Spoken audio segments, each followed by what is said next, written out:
డబ్బు, అనారోగ్యం, ఉద్యోగం, వ్యాపారం, అప్పులతో బాధపడుతున్నారా? మీకోసమే లాంచ్ యువర్ ఫ్యూచర్ ప్రోగ్రామ్.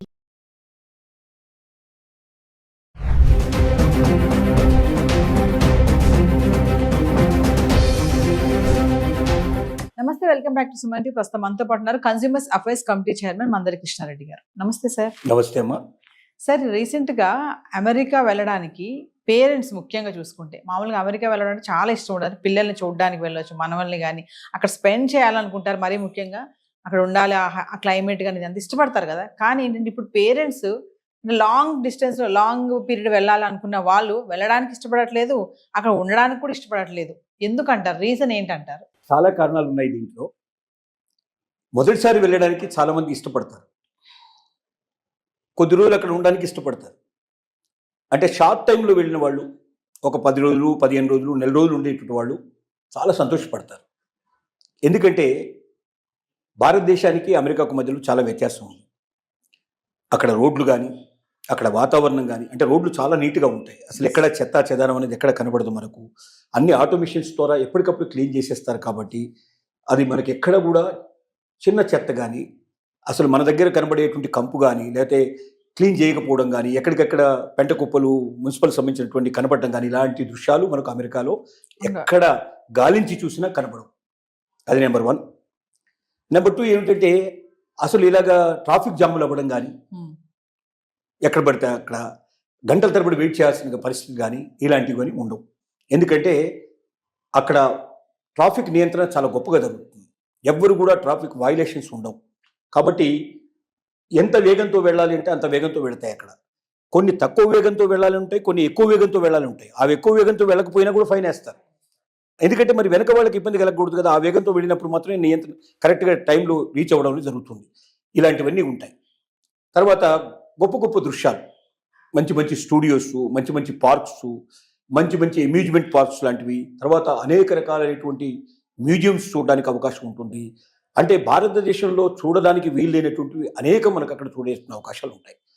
కాబట్టి ఆ దేశం మీద చాలా ఆసక్తి ఉంటుంది. అమెరికా అంటే ప్రపంచంలోనే గొప్ప దేశం అనేటువంటి భావన ఉంది. ఎత్తైన బిల్డింగ్స్ 50 నుంచి 100 ఫ్లోర్లు ఉండేటువంటివి మీకు చాలా అవలీలగా కనబడతాయి. లిఫ్ట్లో ఎక్కితే ఆశ్చర్యపోతాం. ఏంటంటే 100వ ఫ్లోర్ వెళ్ళాలంటే కింద ఇట్లా నొక్కంగానే 100వ ఫ్లోరు మనకు 1 నిమిషం నుంచి 1.5 మినిట్లో 100 ఫ్లోర్కి వెళ్ళిపోతాం. అంటే 1 or 2 మినిట్స్లో మనం 100 ఫ్లోర్కి వెళ్ళిపోతాం. మన దగ్గర ఉన్న లిఫ్ట్లు నొక్కితే 2వ ఫ్లోర్కి వెళ్ళడానికి చాలా టైం తీసుకుంటుంది. మనకు 3వ ఫ్లోర్ 5వ ఫ్లోర్ ఎక్కడానికి మనకు టైం తీసుకుంటుంది. అంత ఫాస్టెస్ట్ టెక్నాలజీ ఉంటుంది. కాబట్టి అది కూడా మనకు చాలా ఆనందాన్ని కలిగిస్తుంది, ఆశ్చర్యం కలిగిస్తుంది. అమ్మో 100 ఫ్లోర్లు కదా, ఎక్కడానికి ఎంత టైం పడుతుంది అనుకుంటాం మనం. కానీ 2 నిమిషంలో మనం అక్కడ ఉండిపోతాం. ఇట్లాంటి ఆశ్చర్యకరమైన విషయాలు చాలా ఉంటాయి. కాబట్టి అసలు పార్కులు కూడా చాలా అందంగా ఉంటాయి. అది పార్కులో మనం ఏది కోరుకుంటాం అని కోరుకున్నవన్నీ దాదాపుగా అక్కడ దొరుకుతాయి. మనకు హోటల్స్కి పెడితే పరిస్థితి అట్లా ఉంటుంది. ఇలాగా ప్రతి చోట కూడా ఇంకోటి సిస్టమేటిక్గా ఎక్కడికైనా క్యూ సిస్టమ్, ఎక్కడ ఒకరి మీద ఒకటి పడేయటం ఉండదు, అరుపులు కేకలు ఉండవు.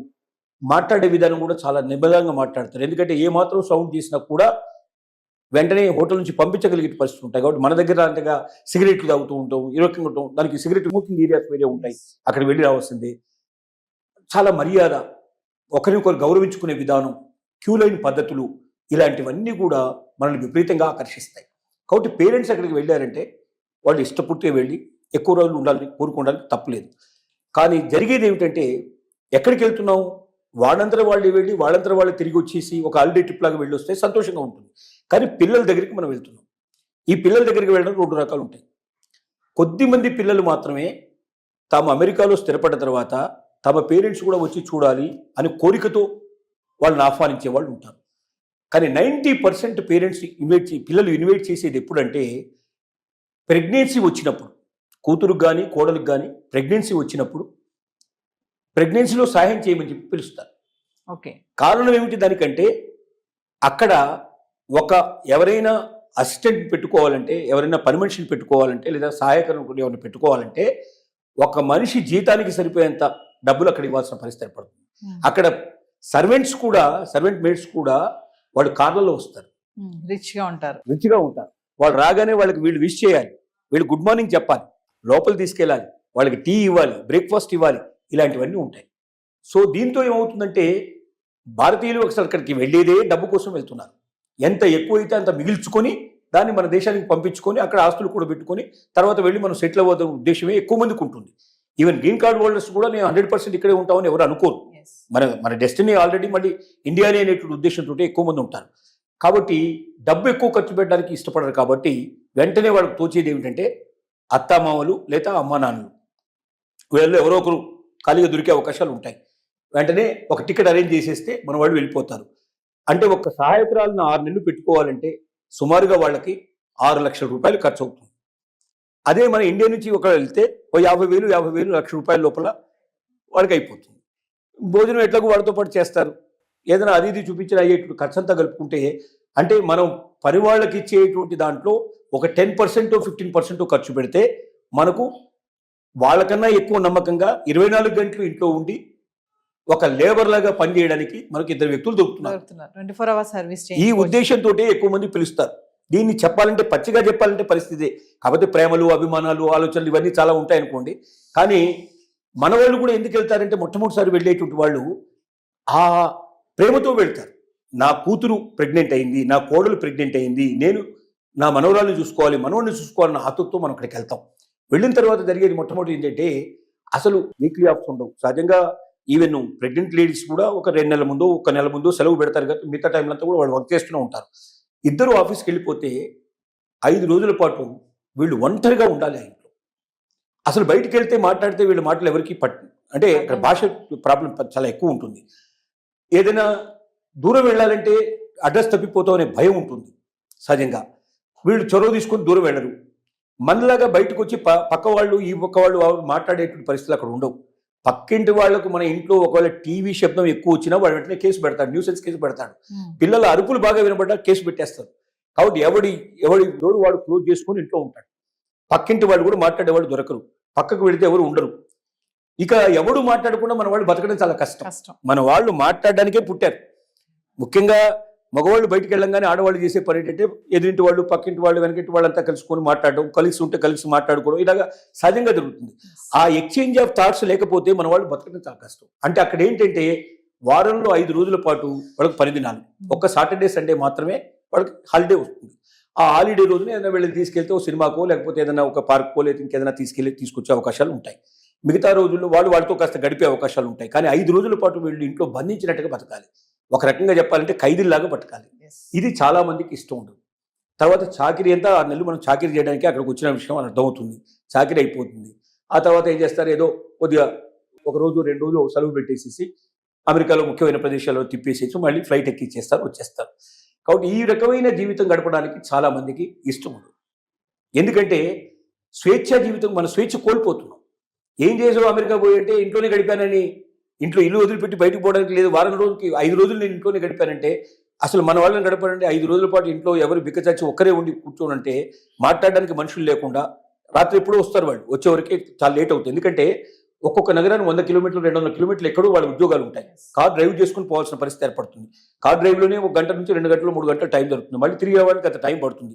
బాగా అలసిపోయి వస్తారు. ఎందుకంటే అక్కడ సిన్సియర్గా పనిచేస్తారు. మనలాగా పని దొంగలు ఎక్కువ ఉండరు అక్కడ. ఉంటే వాళ్ళని పని చేయనివ్వరు. పని దొంగలు ఎక్కువ రోజులు ఉండలేరు అక్కడ. కాబట్టి అందరూ సిన్సియర్గా పనిచేస్తారు, హానెస్ట్గా పనిచేస్తారు.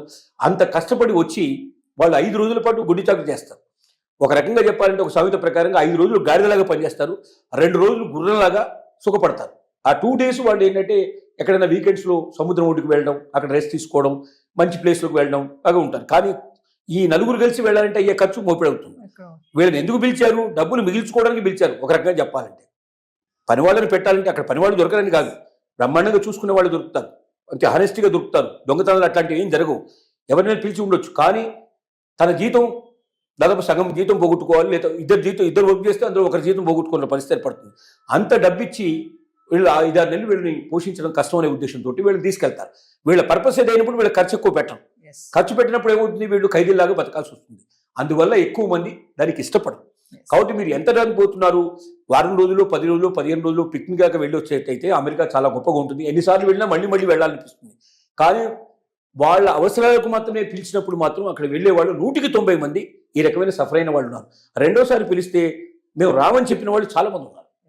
వెళ్ళలేరు. అంటే వెళితే అక్కడ జరిగేది ఏమిటో తెలుసు కాబట్టి. సరే ఇక తప్పదనుకుంటే ఇక కూతురు లేదా కోడలు తప్పదనుకుంటే ఏమని అనుకుంటారని మొహమాటానికి వెళ్ళింది తప్ప ఇష్టపూర్తిగా వెళ్ళేటువంటి వాళ్ళు ఉండరు. కాబట్టి రోజు రోజుకి అక్కడ వెళ్ళాలంటే ఇంట్రెస్ట్ పెట్టేటి వాళ్ళు ఇంకా పోయి వచ్చిన వాళ్ళ అనుభవాలు చెప్తారు కదా, ఆ అనుభవాలు చెప్పిన తర్వాత పక్కన ఇంకా వీడికి ఇంట్రెస్ట్ తగ్గిపోతుంది. చాలామంది అట్లా పోకుండా కూడా మానేసిన వాళ్ళు ఉన్నారు. రోజు రోజుకి ఆ పరిస్థితులు ఏర్పడుతున్నాయి. ఇక భవిష్యత్తులో పోవాల్సిన అవసరం కూడా ఉండకపోవచ్చు, ఎందుకంటే వాళ్ళు ఇక్కడికి వచ్చేస్తున్నారు కాబట్టి మనం అక్కడికి పోవాల్సిన పరిస్థితులు కూడా చాలా తగ్గిపోయే అవకాశాలు ఉన్నాయి. ఇది మెయిన్ రీజన్స్ అని చెప్పుకోవడానికి అవకాశం ఉంది. Thank you.